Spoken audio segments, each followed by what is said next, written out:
Halo semuanya, selamat bergabung kembali dalam perkuliahan kita.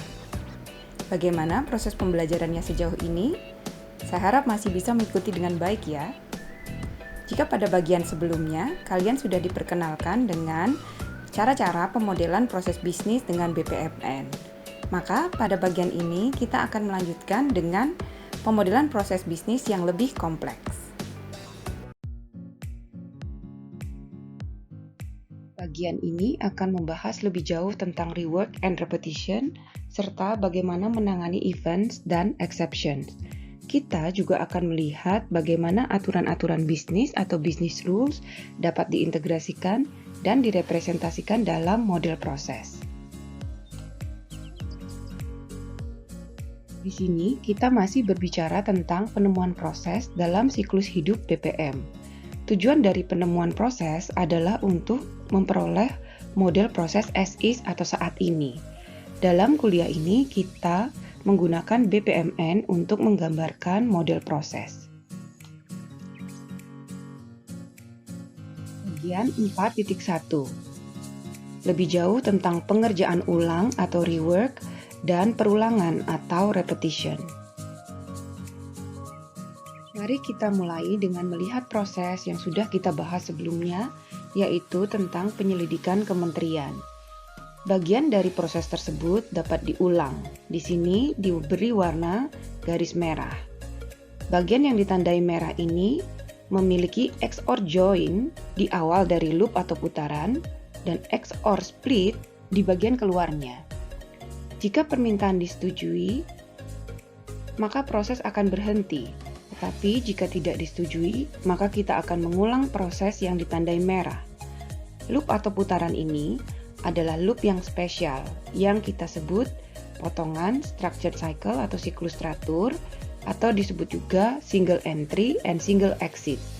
Satu pintu masuk, satu pintu keluar, yang berarti hanya ada satu cara unik untuk masuk dan satu cara unik untuk keluar.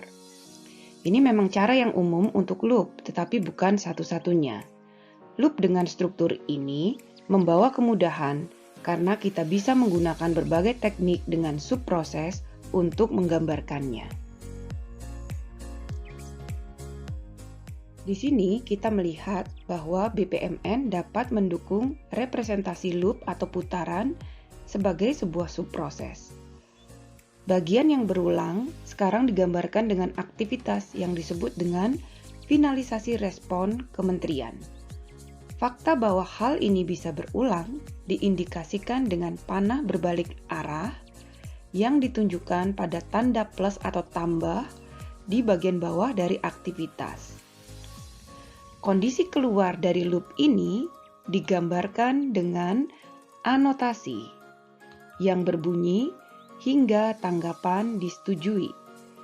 Bagian tubuh dari loop, yaitu aktivitas yang akan diulang, ditunjukkan sebagai subproses terpisah di bawahnya. Pada bagian akhir dari urutan ini, keputusan harus dibuat apakah akan mengulang aktivitas atau tidak. Keputusan ini akan bergantung pada kondisi yang diformulasikan sebagai anotasi dari aktivitas induknya. Loop dapat diubah menjadi subproses jika ada satu pintu masuk dan ada satu pintu keluar. Terdapat banyak kemungkinan perputaran atau loop yang tidak termasuk dalam kriteria ini. Sebagian memiliki siklus tidak beraturan, yang berarti memiliki banyak titik masuk dan beberapa titik keluar. Pada contoh ini, kita lihat bahwa loop ini memiliki 2 titik masuk dan 2 titik keluar. Terkadang, kita bisa mengubah loop dengan berbagai cara sehingga ia menjadi single entry dan single exit. Tetapi, kalau tidak bisa, maka kita tidak dapat merepresentasikannya sebagai sebuah subproses. Sejauh ini kita sudah melihat contoh-contoh perulangan yang dilakukan secara berurutan atau sekuensial. Terdapat beberapa contoh lain, seperti halnya proses pengadaan berikut. Dalam pengadaan, Kuotasi atau penawaran umumnya diperoleh dari semua pemasok pilihan. Misalkan saja pada kasus ini kita memiliki 5 pemasok pilihan. Setelah semua penawaran diterima, maka penawaran tersebut akan dievaluasi dan penawaran terbaik akan dipilih. Selanjutnya, pesanan pembelian akan dibuat. Perilaku ini dapat digambarkan menggunakan end split dan join gateway yang sudah kita ketahui. Kita menerima permintaan pembelian, kemudian kita representasikan dengan end split, di mana setelah itu secara paralel dilakukan permintaan penawaran dari pemasok 1, 2, 3, 4, dan 5. Tetapi cara ini memiliki beberapa kelemahan. Model proses ini tidak terlalu fleksibel. Misalnya, jika ada supplier ke-6 yang akan kita mintai, berarti kita harus mengubah modelnya. Model ini juga tidak terlalu fleksibel karena sebenarnya kita menggambarkan aktivitas yang sama sebanyak 5 kali. Ada cara yang lebih baik dalam menggambarkan perilaku ini yang disebut dengan multi-instance activity.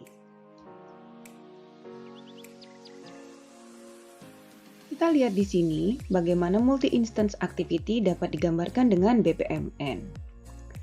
Proses pengadaan yang sebelumnya sekarang ditunjukkan ke dalam satu aktivitas yang ringkas, diikuti dengan pemilihan penawaran terbaik dan melakukan pesanan.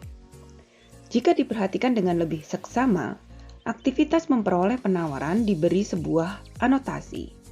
Dan di sebelah tanda plus atau tambah, ada 3 garis yang menandakan bahwa aktivitas ini adalah aktivitas multi-instance. Ini berarti kita memperoleh penawaran tidak untuk satu pemasok, tetapi untuk daftar pemasok. Anotasinya mengatakan bahwa untuk setiap pemasok. Ini berarti kita memperoleh penawaran untuk setiap pemasok yang ada di daftar pemasok. Dengan cara ini, kita dapat menunjukkan secara ringkas bahwa kita ingin mendapatkan beberapa penawaran dan bukan satu penawaran. Kardinalitas tidak ditunjukkan di sini karena hanya ditulis untuk setiap pemasok. Kita juga dapat membuatnya menjadi lebih spesifik. Misalnya, kita ingin mendapatkan 5 dari 10 pemasok. Mari kita lihat kasus yang lebih kompleks, yaitu proses order to cash yang sudah kita gunakan dalam berbagai contoh sebelumnya. Pada contoh ini, pemikiran yang sama dapat kita terapkan. Pada saat order to cash, kita sebenarnya berinteraksi dengan pemasok dan pelanggan. Kita berinteraksi dengan pemasok ketika kita ingin mendapatkan bahan baku.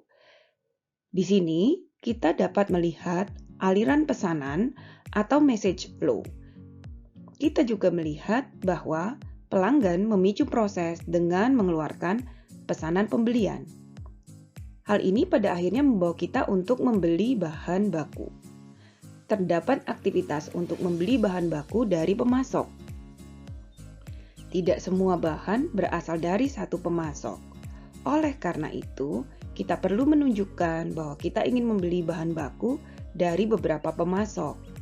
Jadi, 3 garis diletakkan pada aktivitas membeli bahan baku dari pemasok. Lalu, pool pemasok juga diberi penanda multi-instance. Ini berarti penanda multi-instance tidak digunakan untuk aktivitas saja, tetapi juga dapat digunakan untuk pool dan objek informasi.